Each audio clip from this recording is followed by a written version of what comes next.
প্রিয় বন্ধুরা, আশা করি মহান আল্লাহ রাব্বুল আলামিনের অশেষ মেহেরবানি ও দয়ায় আপনারা সকলেই ভালো আছেন। সালাম শব্দের অর্থ শান্তি, কল্যাণ, দোয়া ইত্যাদি। ইসলামে সালাম একটি সম্মানজনক অভ্যর্থনামূলক অভিবাদন। সর্বপ্রথম হজরত আদম আলাইহিস সালামকে সালামের শিক্ষা দেন আল্লাহ তাআলা। আল্লাহ তাআলা তাকে ফেরেশতাদের সালাম দেওয়ার নির্দেশ দেন। তিনি সালাম দিলে ফেরেশতারা এর উত্তর দেন। আসসালামু আলাইকুম এর অর্থ হল আপনার ওপর শান্তি বর্ষিত হোক। এই সালামের মাধ্যমে আমরা একে অপরের শান্তি ও কল্যাণ কামনা করে থাকি।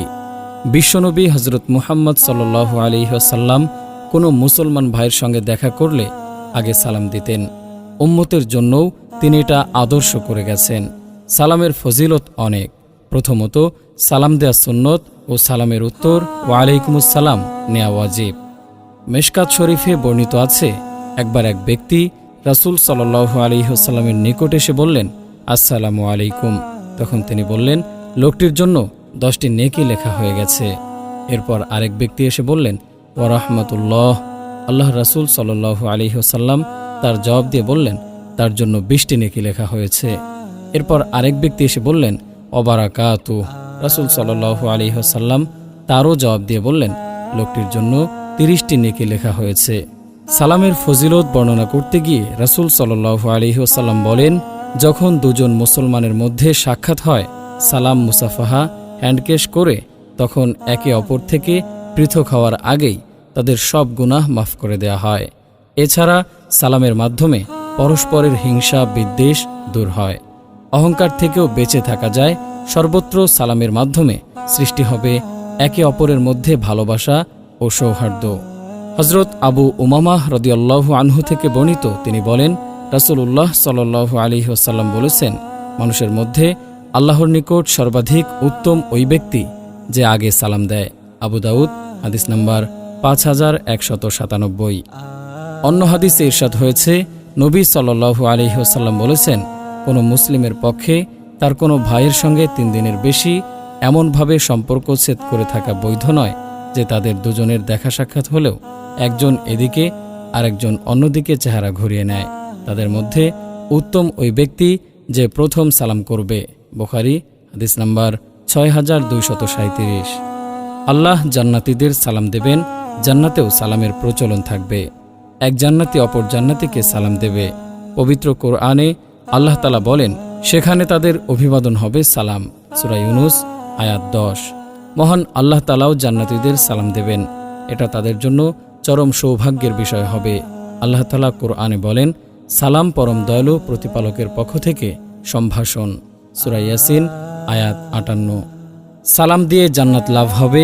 আব্দুল্লাহ ইবনে সালাম রাদিয়াল্লাহু আনহু বলেন, আমি আল্লাহর রাসূল সাল্লাল্লাহু আলাইহি ওয়াসাল্লামকে বলতে শুনেছি, হে লোক সকল, তোমরা সালাম প্রচার করো, ক্ষুধার্তকে খাবার দান করো, আত্মীয়তার বন্ধন অটুট রাখো এবং লোকে যখন রাতে ঘুমিয়ে থাকে তখন তোমরা নামাজ পড়ো। তাহলে তোমরা নিরাপদে ও নির্বিঘ্নে জান্নাতে প্রবেশ করবে। তিরমিজি, হাদিস নাম্বার 2485। সালামের সওয়াব সম্পর্কে আবু হুরায়রা রাদিয়াল্লাহু আনহু থেকে বর্ণিত হাদিসে আল্লাহর রাসূল সাল্লাল্লাহু আলাইহি ওয়াসাল্লাম বলেছেন, তোমরা ঈমানদার না হওয়া পর্যন্ত জান্নাতে প্রবেশ করতে পারবে না। আর যতক্ষণ না তোমাদের পারস্পরিক ভালোবাসা গড়ে উঠবে, ততক্ষণ পর্যন্ত তোমরা প্রকৃত ঈমানদার হতে পারবে না। আমি কি তোমাদেরকে এমন একটি কাজ বলে দেব না, যা করলে তোমরা একে অপরকে ভালোবাসতে লাগবে? তা হচ্ছে, তোমরা আপোষের মধ্যে সালাম প্রচার করো। মুসলিম, হাদিস নাম্বার 54।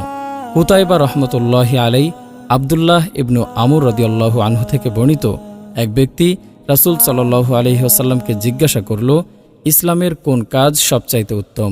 তিনি বললেন, তুমি লোকদের আহার করাবে এবং পরিচিত অপরিচিত নির্বিশেষে সকলকে সালাম করবে। বুখারী, হাদিস নাম্বার 27। হযরত আবু দারদা রাদিয়াল্লাহু আনহু হইতে বর্ণিত আছে যে রাসূলুল্লাহ সাল্লাল্লাহু আলাইহি ওয়াসাল্লাম ইরশাদ করেছেন, তোমরা সালামের খুব প্রচলন ঘটাও, তাহা হইলে তোমরা উন্নত হইয়া যাইবে। তাবারানী, মাজমায়ে জাওয়ায়েদ। মদিনায় পৌঁছে রাসূলুল্লাহ সাল্লাল্লাহু আলাইহি ওয়াসাল্লাম সর্বপ্রথম যে নসিহত করেছিলেন তার ভিতর সালামও ছিল। আব্দুল্লাহ ইবনে সালাম রাদিয়াল্লাহু আনহু থেকে বর্ণিত যে তিনি বলেন, রাসূলুল্লাহ সাল্লাল্লাহু আলাইহি ওয়াসাল্লাম যখন মদিনায় এলেন তখন লোকেরা দ্রুত তার দিকে ছুটে গেল। বলাবলি হতে লাগলো যে রাসূলুল্লাহ সাল্লাল্লাহু আলাইহি ওয়াসাল্লাম এসেছেন। লোকদের মধ্যে আমিও তাকে দেখতে গেলাম। রাসূলুল্লাহ সাল্লাল্লাহু আলাইহি সাল্লামের চেহারা যখন আমার সামনে প্রতিভাত হলো, আমি চিনে ফেললাম যে এ চেহারা কোনো মিথ্যাবাদীর চেহারা নয়। তিনি প্রথম যে কথা উচ্চারণ করলেন তা হলো, হে লোক সকল, তোমরা সালামের প্রসার ঘটাবে, লোকদের খাদ্য দিবে। মানুষ যখন ঘুমিয়ে থাকবে শেষ রাতে, তখন তাহাজ্জুদের সালাত আদায় করবে। তাহলে তোমরা শান্তি ও নিরাপদে জান্নাতে দাখিল হতে পারবে। তিরমিজি হাদিস নাম্বার 2487। সালাম মুসলমানদের জন্য এতই গুরুত্বপূর্ণ, যার কারণে আল্লাহর রাসূল সাল্লাল্লাহু আলাইহি ওয়াসাল্লাম সালাম দেয়াকে মুসলমানদের হক হিসেবে ঘোষণা দিয়েছেন। আবু হুরায়রা রাদিয়াল্লাহু আনহু থেকে বর্ণিত, তিনি বলেন, রাসূলুল্লাহ সাল্লাল্লাহু আলাইহি ওয়াসাল্লাম বলেন, এক মুসলমানের ওপর আরেক মুসলমানের 6টি হক আছে। জিজ্ঞেস করা হলো, ইয়া রাসূলুল্লাহ, সেগুলো কি? তিনি বলেন, 1.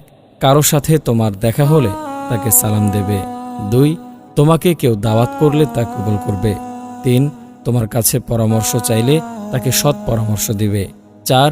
কেউ যখন হাঁচি দিয়ে আলহামদুলিল্লাহ বলবে, তুমি তার জবাব দেবে, ইয়ারহামুকাল্লাহ বলবে। 5. কেউ অসুস্থ হয়ে পড়লে তার সেবা যত্ন করবে। এবং 6. কেউ মারা গেলে তার জানাজায় ও দাফনে শরীক হবে। মুসলিম হাদিস নাম্বার 5488।